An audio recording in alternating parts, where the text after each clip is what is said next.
No sé si a ustedes les ha pasado, como a mí me ha pasado esta semana, que se me han frustrado planes. Que tenía una cosa preparada, un plan, desarrollé algo, una semana, una agenda llena de cumplimientos victoriosos. Esto va a ser, mejor dicho, todos los domingos, lunes, yo oro por lo que voy a hacer, porque si no lo puedo hacer el domingo, lo hago el lunes, planifico mi semana, pongo la cosa que voy a hacer, tengo tales tareas, y siempre uno, no sé si a usted le pasa, yo pienso, en esto me voy a demorar menos, me demoro más. En esto seguramente me va a tomar más tiempo, me toma menos tiempo. Y algunas cosas que dije, no, todo lo hago rápido, termino no haciéndolo, no pudiéndolo hacer, por diversas razones, termina siendo un plan frustrado. Por ejemplo, yo no contaba esta semana con que iba a tener dolor en el cuerpo. Yo no contaba esta semana con que el discipulado del sábado no lo íbamos a hacer. Yo no contaba esta semana con que no iba a poder ir a Valencia. Y un sinnúmero de cosas más que pudiera decir que planeé para esta semana y al final no pude llevarlas a cabo. Eso nos lleva a una pregunta. ¿Será que a Dios también le pasa eso? ¿Será que los planes que Dios traza, el plan que el Señor tiene trazado, será que le pasa exactamente lo mismo? De repente vamos a ver a Dios diciendo, mi agenda se quedó incompleta, algo me hace falta. ¿Cierto que no? Entonces, si esa verdad la creemos, vamos a verla en el sermón, pero vamos aún más, si es que lo creemos, a que pueda fortalecerse esa creencia que tenemos, pero que podamos tener esa certeza, esa certidumbre firme. El Señor nada puede frustrarlo. No hay plan, no hay nada que pueda frustrar a nuestro Señor. Vamos a orar, hermanos. Bendito Dios. Hoy vamos a ver en tu palabra, Señor, que pueden haber muchas cosas que parecieran frustrar tus planes, que parecieran, Señor, que van a detener tu obra, pero ciertamente, Señor, tu obra de redención nada puede detenerla. Ayúdanos a tener esa convicción anclada en nuestro corazón para que cuando nosotros suframos cualquier tipo de situación o nosotros mismos, Señor, veamos en medio nuestro una situación, Señor, de pecado o de cualquier índole, poder saber, Señor, que tu plan de rescatarnos, ni siquiera eso lo puede detener.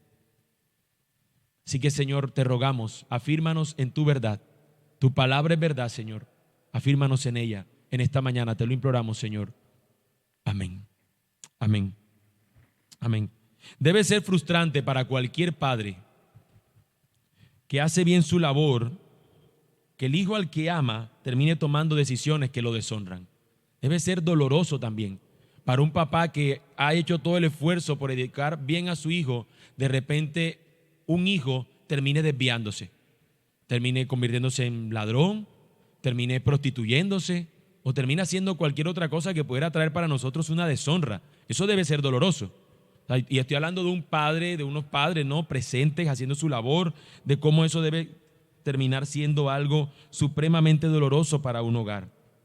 Así es como nosotros vemos que va a terminar el pasaje que nosotros estuvimos viendo la semana anterior en el libro de Génesis. Les voy a pedir que abran por favor sus Biblias en Génesis capítulo 26, que fue el pasaje que estuvimos viendo la semana anterior, pero los dos versículos finales nosotros no los estuvimos viendo, los dejé para este sermón del día de hoy, así que podamos abrir nuestras Biblias y leamos Génesis 26, versículos 34 y 35.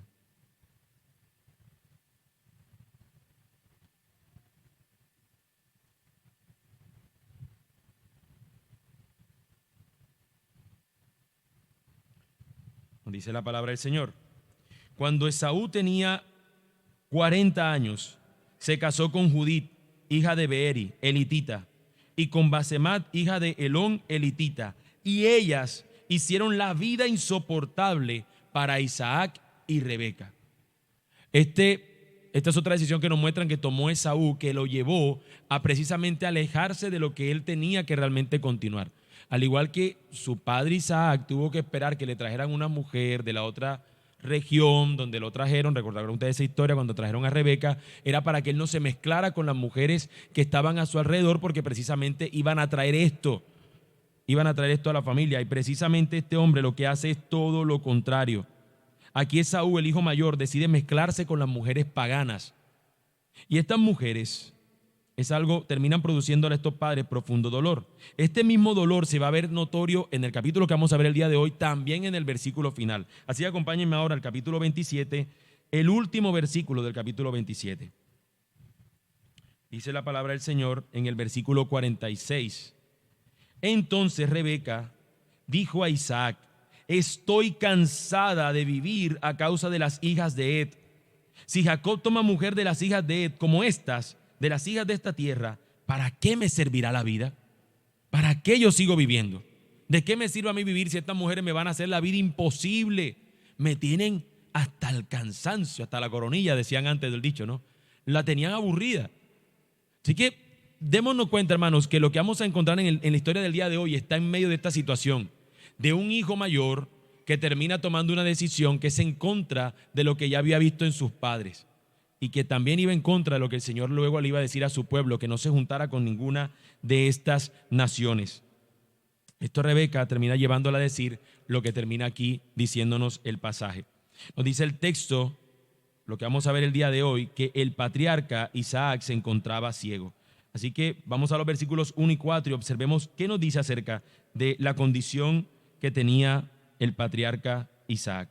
Y aconteció que siendo ya viejo Isaac, versículo 1 del capítulo 27, y sus ojos demasiado débiles para ver, llamó a Esaú su hijo mayor y le dijo: hijo mío, aquí estoy, le respondió Esaú. Y dijo Isaac, mira, yo soy viejo y no sé el día de mi muerte. Ahora pues te ruego, toma tu equipo, tu aljaba y tu arco, sal al campo y tráeme caza. Prepárame un buen guisado como a mí me gusta y tráemelo para que yo coma y que mi alma te bendiga antes que yo muera. Así que aquí vemos un padre que tiene la labor, el deber de bendecir a su hijo para que continúe con lo que el Señor le ha dado. La razón de lo que tiene esta bendición, y aquí es donde tiene que ver esto de la primogenitura que dejamos en aquella vez pendiente de hablar de ello, era porque este padre tenía que bendecir a este hijo, indicando que este era el que iba a continuar con, en este caso, la promesa que el Señor había dado a su pueblo. Y este hombre tenía ese deber de hacerlo, pero ya nos ha mostrado algo el texto.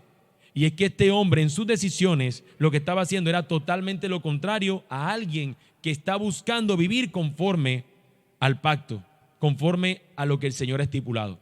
Así que nos encontramos a un padre que no solamente estaba ciego físicamente, sino que estaba también ciego espiritualmente para poder indicarle a su hijo: así es como tú tenías que haber tomado esta decisión.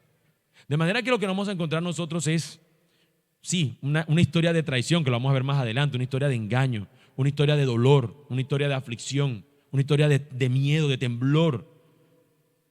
Pero la razón es que si un papá está viendo que su hijo no está viviendo conforme a lo que él lo va a bendecir, ¿para qué lo va a bendecir? Es como yo decirle a alguien, voy a poner este ejemplo, es muy absurdo comparado con lo de esto, pero haga de cuenta como cuando uno le da like a una persona que está en una situación que a usted no le agradaría que esté nadie, pero esa persona está allí, pero se ve bien, entonces usted le da like. Y la persona ¿a qué puede entender que usted le está dando like? ¿A que se vea bien o a todo el entorno que tiene? Porque yo estoy prácticamente diciéndole: me gusta lo que estás haciendo. Usted haga de cuenta que cuando usted ve, usted dice: no le voy a dar like a esto porque tal vez está el fulano de tal no está haciendo lo que yo quisiera realmente decirle que me gusta lo que está haciendo. Usted se contiene, se abstiene, de no hacerlo, ¿no? Bueno, haga de cuenta, si este papá está viendo que este hijo no tenía esta manera de vivir, era la que él tenía que hacer, él debió haber dicho: este no puede ser el que sea bendecido, no puede serlo. Ante sus ojos tenía palpablemente él lo que tenía que hacer. Ya ese hijo había determinado por aquella ocasión que había vendido su primogenitura, y ahora en la manera como él había deseado lo de este mundo, que este no tenía que tener la bendición de ser aquel en quien serían benditas las naciones de la tierra. Sin embargo, su ceguera lo llevó a tal punto de decir: este es. Y recuerden cómo el texto nos ha presentado que cada uno ha elegido a uno de sus hijos. Isaac no podía ver por otro hijo sino por Esaú, y Rebeca no podía ver por otro hijo sino por medio de Jacob. Así que cada uno ya tenía a su favorito y terminó llevándolos también a este asunto. Isaac decide bendecir al hijo que ha despreciado con sus actos la fe de su padre. Ahora bien, en medio de todo esto se está gestando algo que el Señor ha determinado de antemano. Esa declaración que vimos nosotros en el capítulo 25, versículo 23. El mayor servirá al menor. Eso tenía que suceder. Pero, hermanos, tenemos que tener algo claro. Nunca jamás el Señor va a validar el pecado. Si bien es cierto que todo esto va a funcionar para llevar a cabo su plan. Pero no podemos decir, Dios es el autor de este pecado porque al final se está cumpliendo tal voluntad. De hecho, algo que va a hacer el pasaje claramente mostrarnos es que en ningún momento Dios interviene en esta historia. En ningún momento Dios habla, en ningún momento Dios viene y hace una mención, en ningún momento. Sin embargo, estamos viendo que el plan de Dios se está gestando. ¿Qué implica ese plan? Que el mayor servirá al menor y a través de la bendición de este Padre va a terminar sucediéndolo. Lo que vamos a ver de Dios aquí son menciones de personas que hablan acerca de Dios. Si hay una maldición, que Dios me maldiga a mí. Si hay tal cosa, no, Dios me dijo que hiciera esto. Cuando Dios no aparece por ningún lado en el pasaje de manera directa, pero sí de manera soberana el Señor está obrando. Y vamos a ir viendo cómo eso lo va desarrollando nuestra historia. Así que Dios no necesita de nuestro comportamiento perfecto para llevar a cabo su plan. El plan del Señor se va a ejecutar. El plan del Señor se va a llevar a la perfección. Ni siquiera el pecado más malévolamente planificado puede frustrar el plan soberano de nuestro Dios. En una declaración que marque el propósito de nuestro pasaje sería la siguiente: el plan redentor del Señor hacia su pueblo, ni aun el pecado lo puede detener. El plan redentor del Señor hacia su pueblo, ni aun el pecado lo puede detener.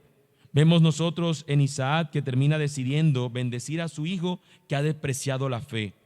Cuando el pueblo de Dios cierra los ojos a lo que Dios ha dicho, sus decisiones pueden buscar torcer su voluntad, pero no lo lograrán. No lo lograrán, mis hermanos. En ocasiones parecerá que nosotros queremos salirnos con la nuestra, pero el Señor hará lo que tiene que hacer. El Señor hará lo que Él ha prometido, eso de hacer su obra santificadora en nosotros, lo va a hacer, aun cuando mi carne quiera decir que no. El Señor va a ir haciendo y eso se va resistiendo cada día.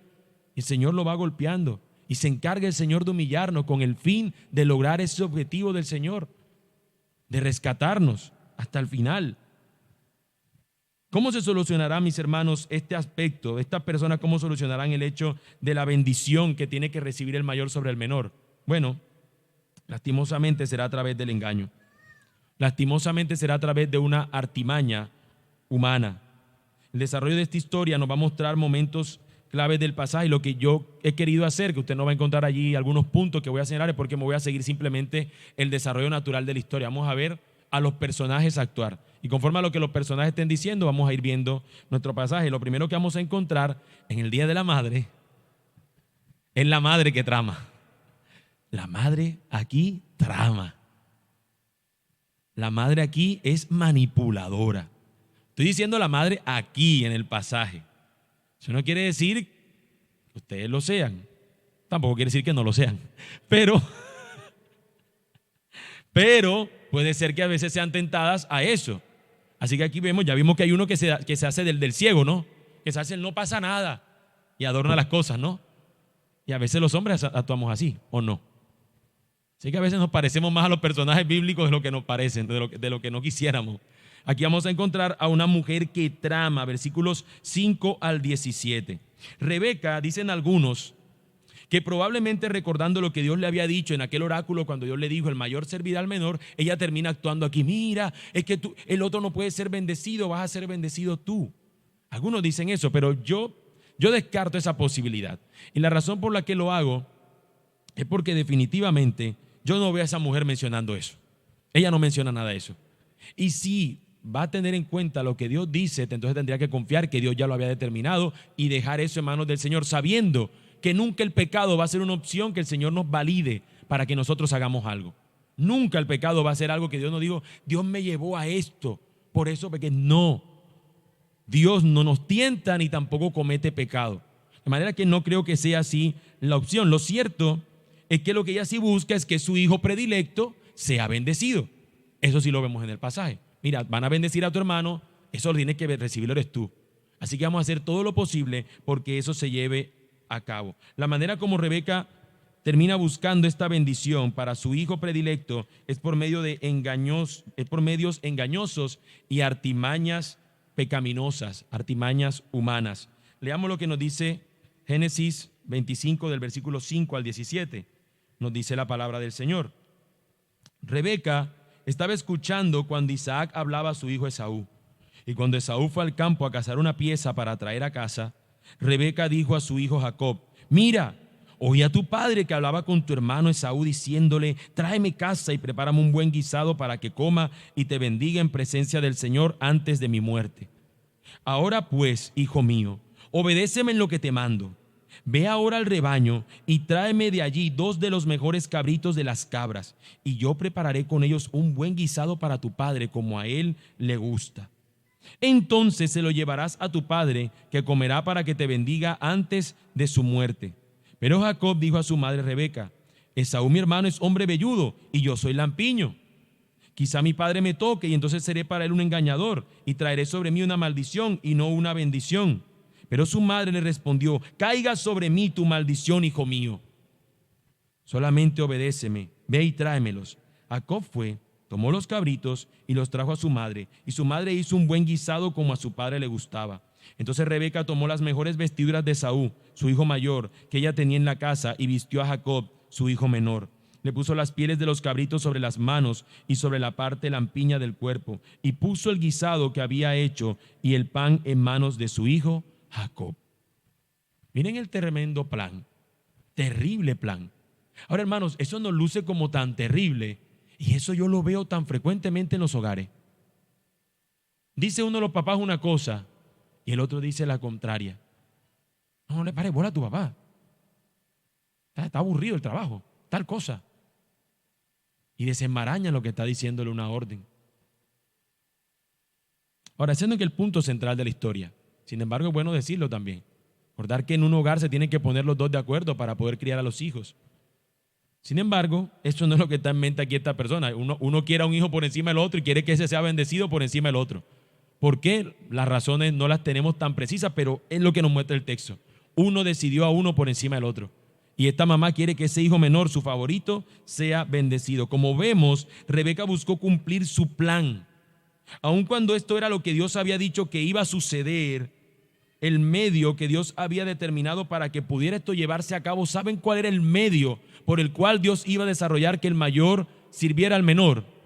El mismo medio que nos ha dado a nosotros, la fe. La fe. Confía y descansa en lo que Él ha prometido. Confía y descansa en Él. No te pongas a inventar, no te pongas creativo, no te pongas inventor. Haz lo que tengas que hacer, lo que el Señor ha puesto bajo tu responsabilidad, y descansa en lo que el Señor iba a hacer. Sin embargo, en la acción humana ellos terminan tomando una decisión, y es por medio de su propia astucia. No contábamos con la astucia de esta mujer, pero aquí la pone a disposición. Debemos tener esto claro, mis hermanos. Dios no necesita que lo ayudemos con engaño. Dios no es un Dios que valida las cosas para que sea a través del engaño como se realizan. Tal vez eso será de otras deidades.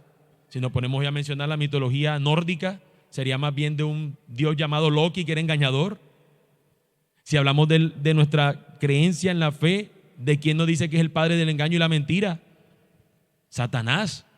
De manera que el Señor no puede validar lo que actúa el enemigo para poder validar lo que nosotros tenemos que hacer. Así que, si bien el plan del Señor no se va a detener, el pecado no lo puede detener, los hombres terminan pecando y terminan de una u otra manera siendo responsables ante lo que hacen. No es la primera vez que nosotros vemos esto en Génesis. Vamos a recordar cuando Abraham lo hizo, cuando Abraham, en lugar de creerle al Señor, cuando le dijo que no temiera, vino y dijo que esa era su hermana, en lugar de que era su esposa, también lo hizo Isaac. Y así vimos cantidades de veces que las personas terminan diciendo un engaño o una mentira con tal de validar un comportamiento, con tal de ellos buscarse salvar. Pero tenían que confiar en el Señor. Y esto, mis hermanos, Si bien la tesis que usted encuentra ahí en la pantalla nos dice que el plan redentor del Señor hacia su pueblo, ni aun el pecado lo puede detener, no se convierte esto en una oda hacia el pecado. No nos está esto llevando a incitar que nosotros pequemos. Entonces pequemos y hagamos lo que querramos porque al final el Señor su plan no lo detiene. No, no, todo lo contrario. Es una invitación a evaluar de qué manera estás tomando tus decisiones. Lo primero que quiero que tengamos en cuenta son las decisiones que nosotros tomamos. Como dijo alguien una vez, no llames bendición lo que obtuviste pecando. No debemos decir, Dios me bendijo, me robé esto de la casa de una persona y usted sabe lo que saqué de la plata, me fue suficiente para la necesidad que tenía. No puede usted llamar bendición de Dios aquello que usted obtuvo de manera pecaminosa. No podían ellos considerar que esto iba a ser, Dios nos va a bendecir y por eso voy a validar el engaño. Nosotros tenemos que saber que no es así. Aunque Dios lo haya permitido, aunque si bien es cierto que todo esto terminó gestando el plan del Señor, a nosotros se nos ha dado la responsabilidad de que seamos fieles en nuestras decisiones. Decisiones que en lugar de buscar ser pecaminosas, sean decisiones que honren al Señor, que obedezcan lo que el Señor nos enseña en su palabra. El llamado es a que examinemos nuestras decisiones, que estén estas alineadas a la voluntad de Dios descrita en su palabra. Y yo te pregunto, ¿estás confiando en su palabra para que ésta sea tu guía en tu vida? Te lo pregunto, ¿cómo? ¿Cómo? Porque a veces decimos, sí, la palabra de Dios es la guía. Es la manera como nosotros tenemos que ser guiados. Ajá, pero ¿cómo? ¿Ella se lee sola? ¿Ella está ahí abierta en el Salmo 91 o 23 ahí sola informándote ahí? ¿O cómo es eso? ¿Por medio de Wi-Fi o Bluetooth? ¿Te llega la información a tu mente? ¿Te la informa? ¿Cómo? ¿La estás leyendo? ¿La estás escudriñando? ¿Estás tomando el tiempo para meditar en ella? ¿Cómo? La única manera, hermanos, de que tomemos decisiones coherentes con la palabra del Señor es que seamos nosotros unos consultores, unos meditadores, unos escudriñadores. Me encanta la frase que utiliza de manera continua el pastor Miguel Núñez, que rumiemos. Él habla de rumiar como lo hacen las vacas, ¿no? Los animales estos, ¿no? Que toman la hierba y la mastican y mastican y mastican y mastican y mastican y eso lo procesan. Bueno, así. Que este sea como el bolo alimenticio, ¿no? Que nosotros tomamos y lo masticamos y le sacamos todo el jugo, rumiamos en su palabra. Será la única manera de poder nosotros estar atentos a lo que es la voluntad del Señor, que es lo que el Señor quiere en su palabra, indicarnos, enseñarnos. Hemos visto, mis hermanos, y permítanme ilustrarlo así, una estrategia que ha sido fraguada en el taller pecaminoso de la astucia para conquistar por medio del engaño el corazón de un padre que no puede ver. Y será uno de sus hijos quien terminará haciendo terrible acto. Como si se tratara de un taller de metalurgia, donde esta mamá estaba diciendo, mira, tráeme ese pedazo de acero.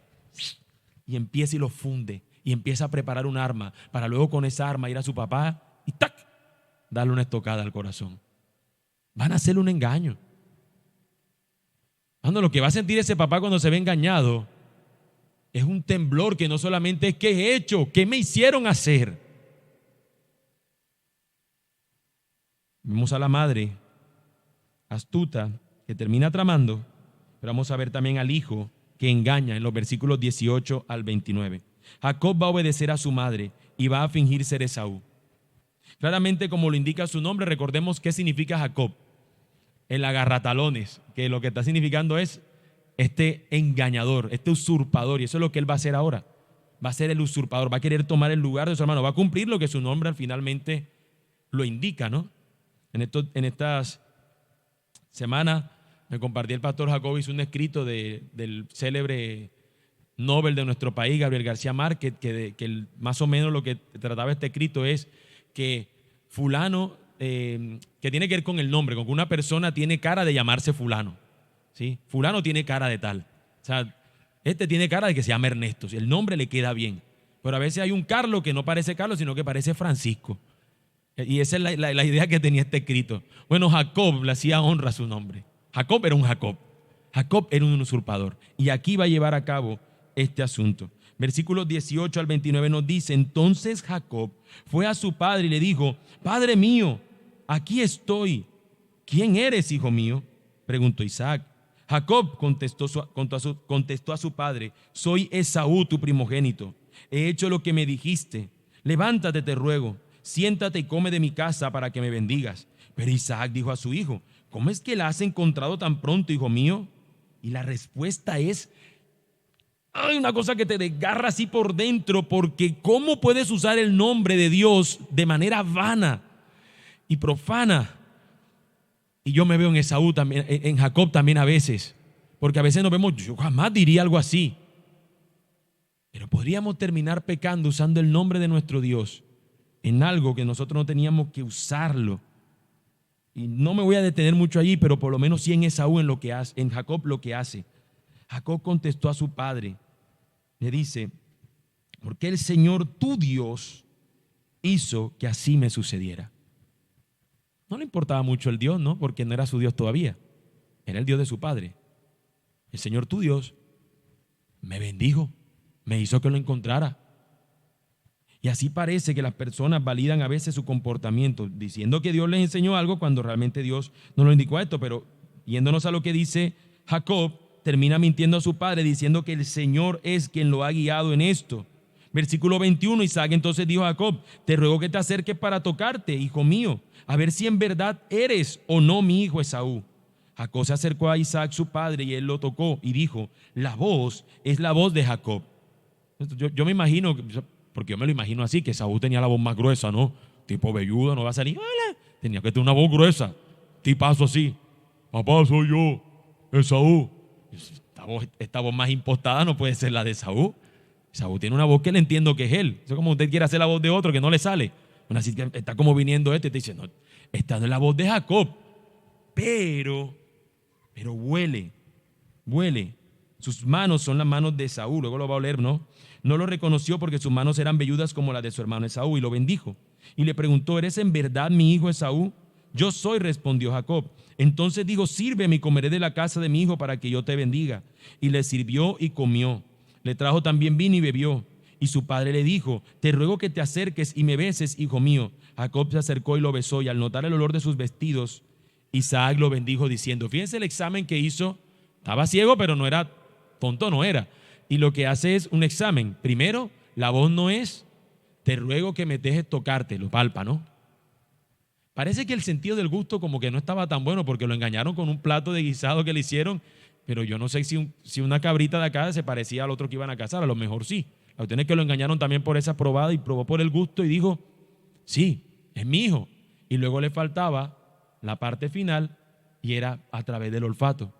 Así que fue engañado a través de los demás sentidos, pero parecía el sentido de la vista, y al terminar engañándolo, ya diciendo: mira, ya hice el examen que tenía que hacer, voy a bendecirte, de verdad que eres Esaú.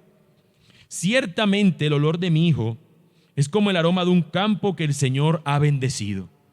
La próxima vez que yo encuentre a alguien que tenga un olor fuerte, voy a decir: este hermano, esta persona huele a un campo que el Señor ha bendecido. Ya usted sabe, un hombre trabajador, un hombre de campo firme, huele a un hombre, a un campo que el Señor ha bendecido. Dios te dé pues del rocío del cielo y de la riqueza de la tierra, y abundancia de grano y de vino nuevo. Sírvanse pueblos y póstrense ante ti naciones. Sé Señor de tus hermanos, e inclínense ante ti los hijos de tu madre. Malditos los que te maldigan y benditos los que te bendigan. Esta es la bendición que termina dándole este padre a su hijo. Y tengamos en cuenta, hermanos, una vez más, no voy a hacer un análisis tan detallado, pero si usted se da cuenta, es similar la bendición que el Señor le había dado a Abraham en el capítulo 12. Una bendición sobre la tierra, una bendición sobre su descendencia, y una bendición para que aquellos que busquen su bien sean benditos y aquellos que busquen su mal sean maldecidos.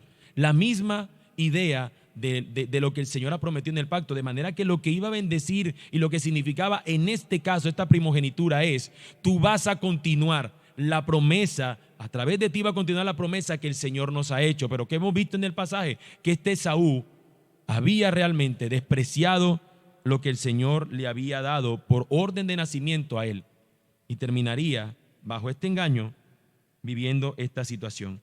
Como vemos, hermanos, Jacob miente varias veces, y aún usa el nombre de Dios en vano.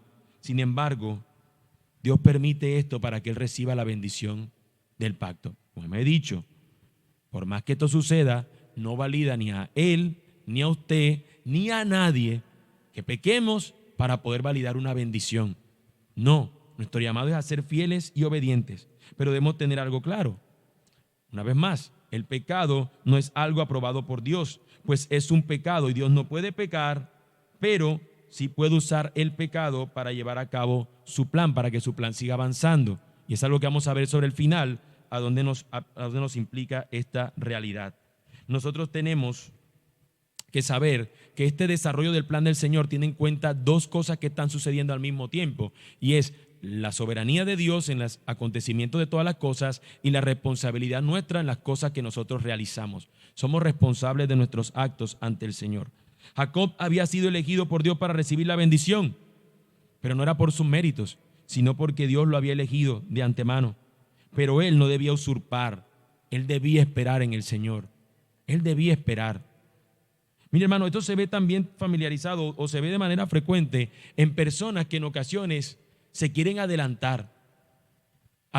Dicen, Dios me llamó a mí para ser pastor, y de repente se meten en una obra, una misión, y no habían vivido ese tiempo de preparación para ello. Simplemente entendieron, yo creo que Dios me llamó, se embarcaron y se terminaron estrellando muchos. Porque hay un tiempo donde el Señor nos llama a que el carácter sea forjado, a que los dones sean desarrollados. Y a veces tienen que estrellarse. No quiero decir que no vayan a ser pastores, simplemente quiero decir que simplemente terminan sufriendo por causa de no esperar. Y aquí Jacob debió haber esperado. Parte de lo que él va a vivir en el resto de los pasajes de Génesis es consecuencia de esta decisión que tomó ese día de engañar a su papá. Cuando lo que debió haber sucedido, a mi parecer, es confrontar a este papá, para que no fuera a bendecir a ese que había despreciado la fe de su papá. Jacob había sido elegido por Dios para recibir esa bendición, porque el plan de redentor del Señor hacia su pueblo no lo puede detener nada, mis hermanos, ni siquiera el pecado. Incluso en medio de escenarios rotos, eres llamado tú y yo a ser fiel, mi hermano. Examina tu entorno, hermano. Ahorita hablábamos de las decisiones que tomamos que deben ser ancladas a la palabra del Señor, pero ahora quisiera que analizáramos nuestro entorno. Es decir, el lugar en el cual nosotros siempre continuamente estamos, pero también las personas con las que nos relacionamos. Analiza tu entorno. En ese lugar sé fiel, sé íntegro. Yo te pregunto, ¿has considerado tus relaciones y entorno para que sea agradable al Señor? Para que en lo que tú vivas en ese lugar, para lo que tú hagas en ese lugar, para que las personas con las que te relacionas sean y te conduzcan a lo agradable ante el Señor. ¿Has leído el Salmo 1 cuando nos dice que nos invita a que no nos sentemos en silla de escarnecedores, que es bienaventurado el varón que ha andado de esa manera? Somos llamados a nosotros cuidar nuestras relaciones. ¿Con qué personas estamos teniendo nosotros interacción? ¿Con qué personas nosotros nos estamos relacionando? No estoy hablando de un compañero de trabajo que pues son los que nos tocan, ¿no? Pero ¿de qué manera es nuestra relación con ellos? ¿Los influenciamos con el Evangelio o terminamos siendo nosotros influenciados por ellos? ¿Cómo nosotros, hermanos, deberíamos considerar nuestras relaciones y ese entorno para que sea agradable, para que sea algo que le dé la honra a nuestro Señor? Deberíamos nosotros considerar eso. Siguiendo con nuestra historia, la estrategia la ejecutó este hijo. Conquistó de manera engañosa el corazón de su padre, usurpando así el lugar que le correspondía a su hermano mayor. Y esto llevó a una situación lamentable, y es el tercer parte que vemos de los dos últimos personajes de la historia, y es el padre que tiembla y el hijo que llora. Vimos a una madre que engaña, una madre que planea, ¿no?, que trama, a un hijo que engaña, y ahora vemos al padre que tiembla y al hijo que llora en los versículos 30 al 40. Cuando Isaac se da cuenta de lo ocurrido, tiembla intensamente por lo que ve. Miremos lo que nos dicen los versículos 30 al 40. Pero tan pronto como Isaac había terminado de bendecir a Jacob y apenas había salido Jacob de la presencia de su padre Isaac, su hermano Esaú llegó de su cacería. También él hizo un buen guisado y lo trajo a su padre y dijo a su padre: levántese mi padre y coma de la casa de su hijo para que tú me bendigas. Y su padre Isaac le dijo: ¿quién eres? Soy tu hijo, tu primogénito Esaú. Le respondió le respondió. Isaac tembló con un estremecimiento muy grande. Casi matan al Señor. Y dijo: ¿quién fue entonces el que trajo caza antes de que tú vinieras y me lo trajo y yo comí de todo y lo bendije? Sí, y bendito será. Ya no hay chance que haya otra bendición mayor a esa. Al oír Esaú las palabras de su padre, clamó con un grande y amargo clamor y dijo a su padre: bendíceme, bendíceme también a mí, padre mío. Pero Isaac respondió: tu hermano vino con engaño y se ha llevado tu bendición. Y Esaú dijo: con razón se llama Jacob, pues me ha suplantado estas 2 veces. Primero me quitó mi primogenitura y ahora me ha quitado mi bendición. Y añadió: ¿no has reservado una bendición para mí? Mira, le respondió Isaac, yo lo he puesto por señor tuyo y le he dado por siervos a todos sus parientes, y con grano y vino nuevo lo he sustentado. En cuanto a ti, ¿qué haré pues, hijo mío? Y Esaú dijo a su padre: ¿no tienes más que una bendición, padre mío? Bendíceme, bendíceme también a mí, padre mío. Y Esaú alzó su voz y lloró. Entonces su padre Isaac le dijo: lejos de la fertilidad de la tierra será tu morada, y lejos del rocío que baja del cielo. Por tu espada vivirás y a tu hermano servirás, mas acontecerá que cuando te impacientes, arrancarás su yugo de tu cuello. Eso diríamos como, bueno, peor es nada, ¿cierto? Una bendición ahí toda. O sea, usted la analiza y usted dice: no, qué tristeza. Eso le dejaron como, no sé, enrapado, ¿sí? Como cuando usted sirven la gaseosa y le echan los hielos y todo el mundo tomó y usted le dejó lo último, que nada más tiene agua. Y así, aguadito quedó eso. Parecería, ¿no? Ahora, fíjense lo que ha dicho Esaú. 2 veces me engañó con razón se llama Jacob. Pero luego nos describe algo. Y yo no quise ser un poco más dramático en la lectura, pero creo que hubiese sido bueno. Pero él lloró amargamente. Lloró con dolor por lo que había perdido, por lo que tuvo y perdió. Y recuerden lo que nosotros vimos semanas atrás, y lo voy a recordar hoy una vez más en Hebreos 12, cómo Esaú es ese prototipo de aquel individuo que, recibiendo aparentemente la bendición de la palabra del Señor, el evangelio, termina despreciándolo. Y esa persona terminará llorando amargamente por despreciar aquello que un día pudo tener y que no lo tuvo. Fíjense cómo nos dice Hebreos 12, 14 al 17. Busquen la paz con todos y la santidad, sin la cual nadie verá al Señor. Fíjense lo que la Biblia nos insiste, a que seamos santos. No se nos llama a nosotros, una vez más, quiero recalcar eso, no se nos llama a validar el pecado, aunque a través de él podamos luego terminar viendo al final algún tipo de obra que el Señor en su plan quiso hacer. Pero no nos llaman a nosotros a validar el pecado. Busquen la paz con todos y la santidad, sin la cual nadie verá al Señor. Cuídense de que nadie deje de alcanzar la gracia de Dios, de que ninguna raíz de amargura brotando cause dificultades y por ellos muchos sean contaminados. Es decir, que ninguno lo que está gozando hoy lo pierda. Que no haya ninguna persona, versículo 16, inmoral ni profana como Esaú. Fíjense los 2 conceptos que nos dicen de él. Cuando él fue profano, cuando él despreció la primogenitura. Y su comportamiento cuando fue inmoral, cuando se casó con esas mujeres que no tenía que haberse casado. De manera que aquí en la descripción que nos están diciendo, nos están presentando que en lugar de ser este hombre que persiguiera la santidad, terminó andando en inmoralidad y profanación de nuestro Dios. ¿De qué manera? Que vendió su primogenitura por una comida. Porque saben que aún después, es decir, en nuestro pasaje, cuando quiso heredar la bendición, fue rechazado, pues no halló ocasión para el arrepentimiento, aunque la buscó con lágrimas. Esaú es el prototipo de aquellos que, viendo del Señor, no ven esos santos como algo digno para ellos, sino que prefieren seguir en lo profano, en aquello que no agrada al Señor.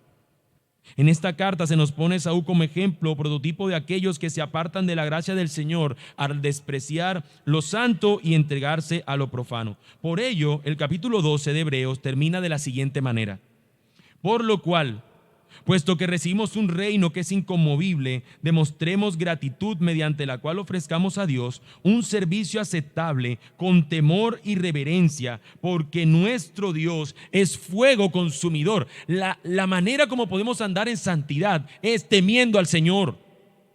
A veces decimos que Dios es amor y a veces nos validamos de ese amor y lo tomamos como excusa para querer vivir como quiera. Lo que nos invita en la carta a los Hebreos es: somos llamados a andar en santidad. Recuerda que Él es fuego consumidor. Él es temible.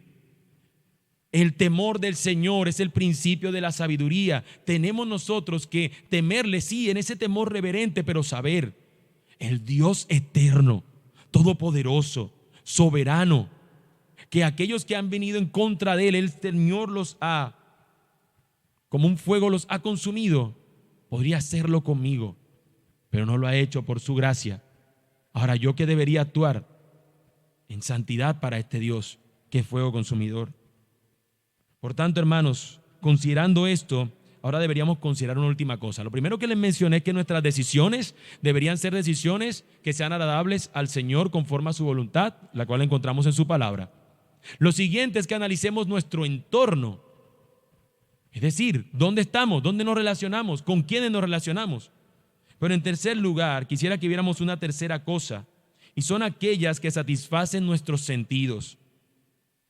Que nos alejemos de lo profano y andemos en lo santo, que andemos en lo agradable a nuestro Señor. El Señor es temible, a Él debe ser nuestro temor reverente. Por tanto, les pregunto: ¿has considerado tus deseos y placeres que estén alineados a lo santo y agradable al Señor? ¿Qué es lo que tu alma desea? ¿Qué es lo que tú, cuando ves, sucumbes ante ello? ¿Qué es? ¿Es algo que es agradable al Señor? ¿Es algo que es santo? ¿O es algo que profana el nombre de nuestro Dios, el cual es santo? Así que lo que nosotros desea nuestro ser debería ser aquello que le trae honra y gloria a nuestro Señor. Concluyendo con nuestra historia, hermanos, tras este acontecimiento tan patético, la conclusión termina también de manera patética. Versículos 41 al 46. Esaú, pues, guardó rencor a Jacob a causa de la bendición con que su padre lo había bendecido. Y Esaú se dijo: los días de luto por mi padre están cerca. Entonces mataré a mi hermano Jacob. Cuando las palabras de Esaú, su hijo mayor, le fueron comunicadas a Rebeca, envió a llamar a Jacob, su hijo menor, y le dijo: mira, en cuanto a ti, tu hermano Esaú se consuela con la idea de matarte. Ahora pues, hijo mío, obedece mi voz. Levántate y huye a Harán, a casa de mi hermano Labán. Quédate con él algunos días hasta que se calme el furor de tu hermano, hasta que la ira de tu hermano contra ti se calme y olvide lo que le hiciste.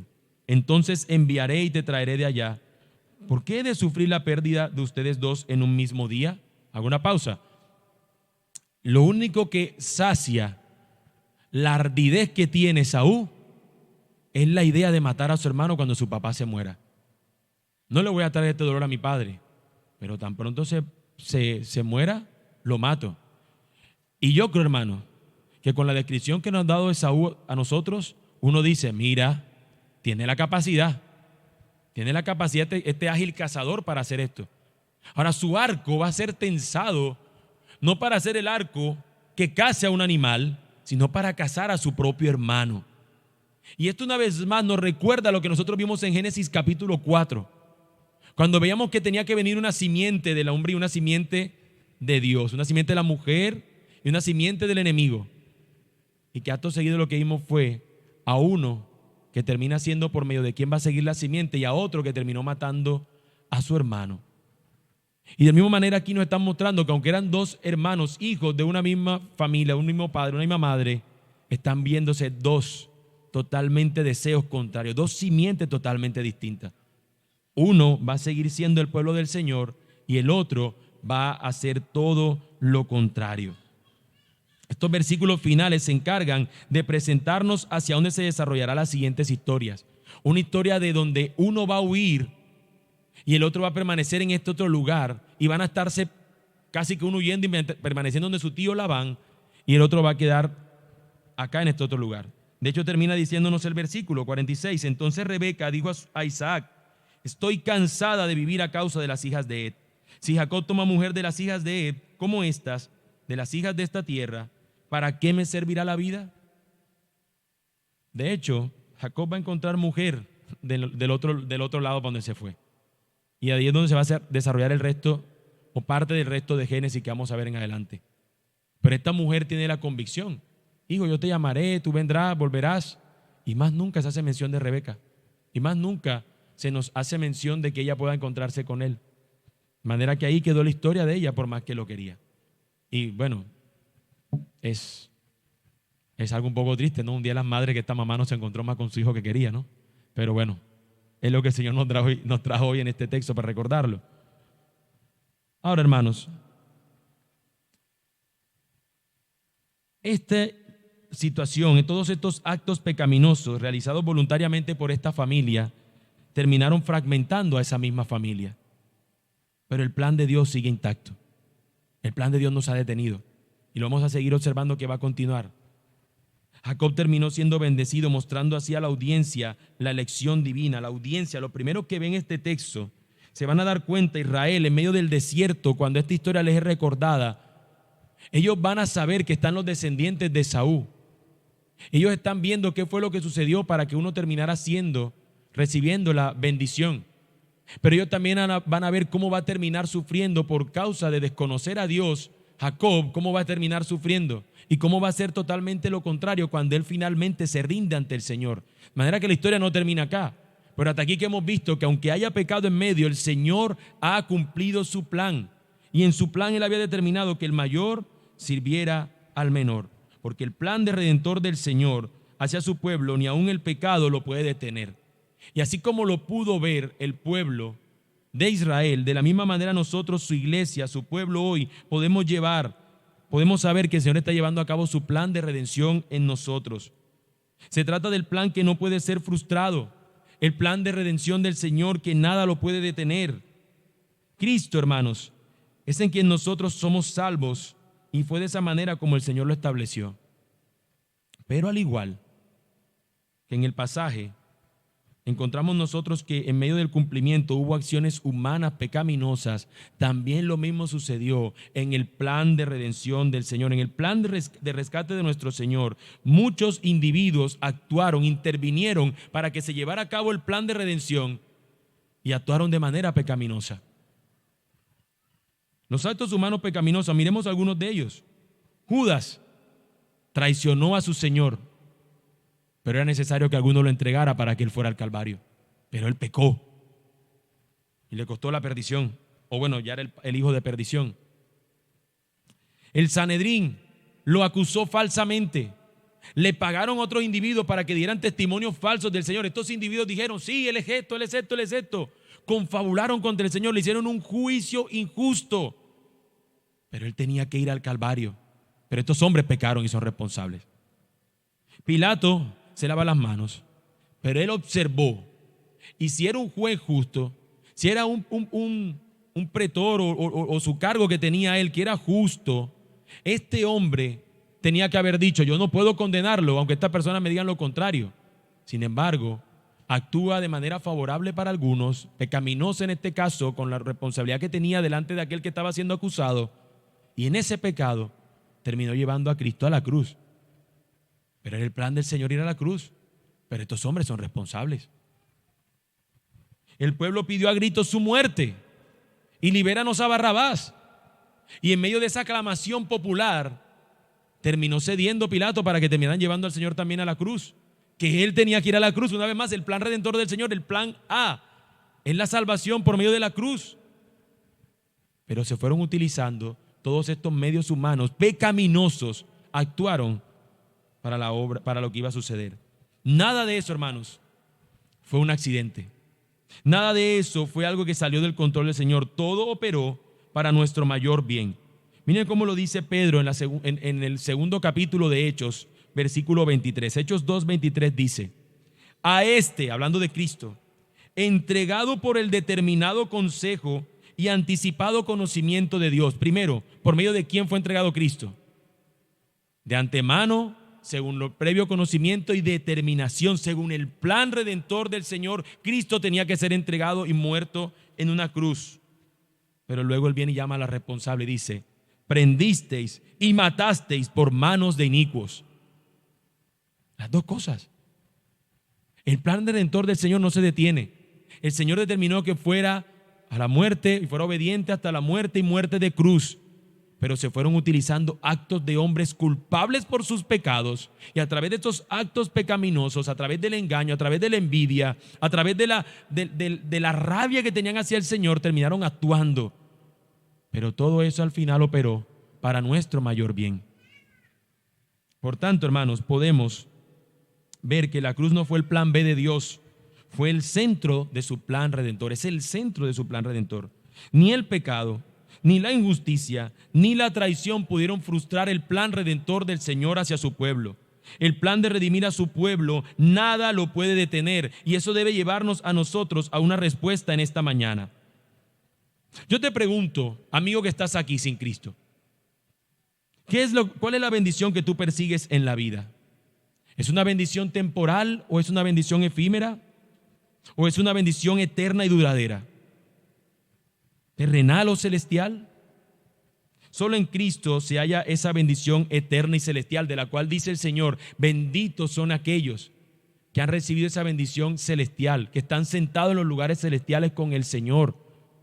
Aquellos que saben que tienen esa bendición del Señor. Mi amigo, no esperes ese momento final de dolor donde ya no habrá lugar para el arrepentimiento, como le pasó a Esaú, que por más que lo lloró, no recibiría nada.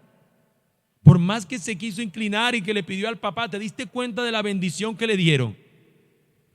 Amigo, hoy tienes la oportunidad de venir al Señor en arrepentimiento y fe. Hoy se te ofrece esa bendición. No tienes que matar a un cordero, porque el cordero que nos libra del pecado ya recibió el castigo, ya recibió la muerte para el perdón de nuestros pecados. Tú lo único que tienes que hacer es venir a Él, arrepintiéndote de tus pecados y creyendo Él de todo corazón, que es poderoso para salvarte.